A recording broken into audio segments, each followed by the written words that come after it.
On October 8, 2022, the world woke up to breaking news that sent shockwaves across the geopolitical landscape. A powerful explosion had damaged the strategic Crimea Bridge, also known as the Kerch Bridge. The bridge, which links the Russian mainland to the Crimean Peninsula, holds deep symbolic and strategic significance for Moscow. Built at the personal insistence of President Vladimir Putin after Russia's 2014 annexation of Crimea, it represented not only a vital logistical route for transporting troops and supplies to southern Ukraine but also a tangible emblem of Russia's claim over the peninsula. The explosion immediately drew international attention and provoked a wide range of reactions from global powers, reflecting the deep divisions and complex alliances that define the modern geopolitical order. Russia's initial response was marked by anger, confusion, and defiance. Within hours of the blast, the Kremlin labeled it a terrorist attack and directly accused Ukraine of orchestrating the explosion. Russian state media broadcasted footage of the damaged bridge, framing it as an assault on Russian sovereignty. Putin called it a terrorist act carried out by Ukrainian intelligence and vowed revenge. The Russian Investigative Committee launched a detailed probe, claiming that a truck carrying explosives was detonated on the bridge's roadway. The Kremlin's reaction went beyond rhetoric. Within days, Moscow unleashed a wave of missile strikes on Ukrainian cities, including Kyiv, Lviv, and Dnipro, in what appeared to be retaliation for the bridge attack. These strikes targeted civilian infrastructure, plunging millions of Ukrainians into darkness and cold as winter approached. Ukraine's reaction, on the other hand, was a mixture of subtle celebration and strategic ambiguity. While Kyiv did not officially claim responsibility, Ukrainian officials and the public responded with visible enthusiasm. Memes, jokes, and celebratory posts flooded social media platforms, framing the bridge explosion as poetic justice for Russia's invasion. Presidential advisor Mikhailo Podolyak tweeted that the incident was just the beginning and that everything illegal must be destroyed. Ukrainian intelligence later hinted that the explosion was a Ukrainian operation, although Kyiv never formally confirmed this. The destruction of part of the bridge was widely seen in Ukraine as a morale booster, signaling that even Russia's most fortified and symbolic infrastructure was vulnerable to attack. The Western world's reaction was complex and carefully measured. The United States and its NATO allies refrained from direct statements of support for the attack, emphasizing that Ukraine had the right to defend its territory but avoiding endorsement of strikes inside Russian-held areas. Washington's primary concern was preventing escalation, especially given Russia's nuclear rhetoric and growing desperation on the battlefield. U.S. officials reiterated their commitment to Ukraine's sovereignty but also made clear that they had no involvement in the Crimea Bridge explosion. Behind closed doors, however, Western intelligence agencies were reportedly impressed by the sophistication and precision of the operation, viewing it as a sign of Ukraine's growing capability and confidence. European nations, particularly those bordering Russia or dependent on its energy supplies, reacted with a mixture of anxiety and quiet approval. In countries like Poland and the Baltic states, the explosion was seen as a blow to Russian dominance and a potential turning point in the war. Leaders in Warsaw and Tallinn praised Ukraine's resilience and suggested that the bridge attack could undermine Russia's ability to supply its occupying forces in southern Ukraine. Germany, France, and Italy took a more cautious stance, stressing the need to avoid uncontrolled escalation while continuing to support Ukraine militarily and economically. The European Union collectively reaffirmed its condemnation of Russia's invasion and reiterated its support for Kyiv, but officials avoided directly commenting on the legality or morality of striking the bridge.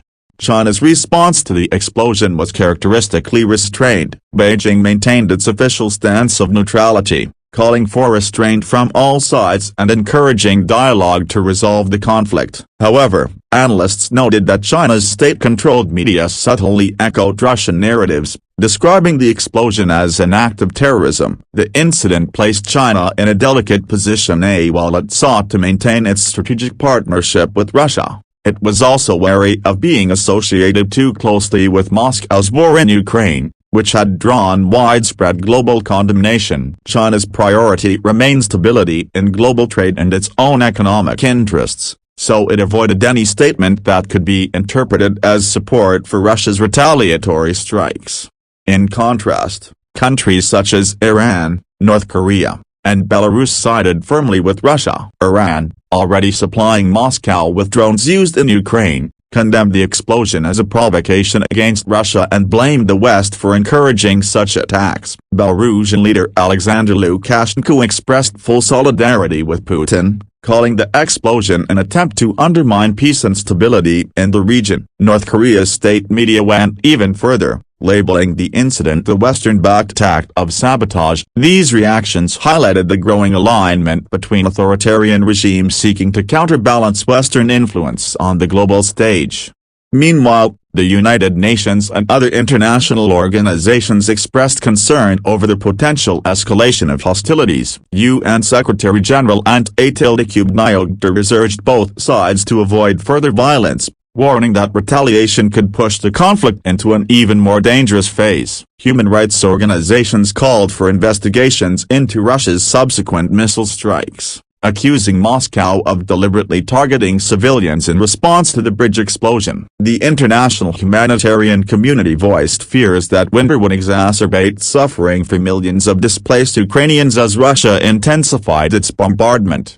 In the media landscape, the incident sparked intense debate and coverage across the globe. Western outlets largely portrayed the explosion as a strategic blow to Russia, symbolizing both the vulnerability of Putin's military machine and Ukraine's growing audacity. Commentators noted the psychological impact of the attack, as the bridge had been personally inaugurated by Putin and was a point of pride for Russians. In Russia, however, the state-controlled media framed it as an act of terrorism orchestrated by Kyiv with Western backing, reinforcing the Kremlin's narrative that Russia was fighting not just Ukraine but the entire NATO alliance. Russian social media was filled with outrage and grief, but also with criticism toward the government's inability to protect critical infrastructure. Some nationalist figures demanded harsher measures, including the declaration of martial law and full mobilization. The economic ramifications of the explosion were immediate. The Crimea Bridge served as a key supply route for Russian goods, fuel, and military equipment heading to Crimea and southern Ukraine. Its temporary closure disrupted logistics and created supply shortages on the peninsula. The attack also caused fluctuations in global energy markets, with oil prices briefly rising amid fears of renewed instability in the Black Sea region. For Russia, the damage to the bridge not only carried material consequences but also inflicted a symbolic wound that undermined the image of control and invincibility that Putin had worked hard to project. Politically, the explosion intensified internal pressure within Russia. Hardline commentators accused the defense ministry of incompetence and called for decisive retribution. In response, Putin reshuffled parts of the military command and intensified missile campaigns against Ukraine. Yet, these moves failed to reverse Russia's deteriorating position on the battlefield. The bridge attack became a turning point in the information war, reinforcing the perception that Russia's grip on occupied territories was weakening. International analysts debated the long-term implications of the explosion. Some argued that it demonstrated the growing reach and effectiveness of Ukrainian intelligence operations, suggesting that Kyiv had shifted from a defensive strategy to one of calculated offense. Others warned that such attacks could provoke unpredictable retaliation from Moscow, including the potential use of tactical nuclear weapons. Western policymakers faced a difficult balancing act, supporting Ukraine's right to strike legitimate military targets while avoiding steps that could escalate the conflict beyond Ukraine's borders.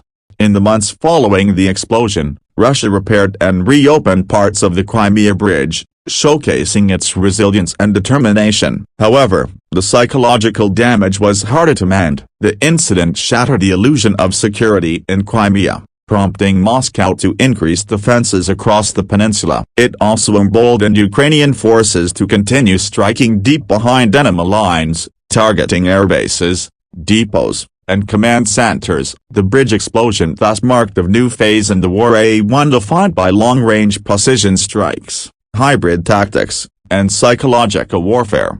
Globally, the event further polarized opinions about the conflict. In the global south, reactions were mixed. Countries like India and Brazil expressed concern about the escalation but avoided taking sides. Many nations in Africa, Asia, and Latin America, already grappling with food and energy crises exacerbated by the war, viewed the incident through the lens of global economic stability rather than geopolitical rivalry. For them, the explosion symbolized the far-reaching consequences of a conflict that had disrupted supply chains and increased inflation worldwide.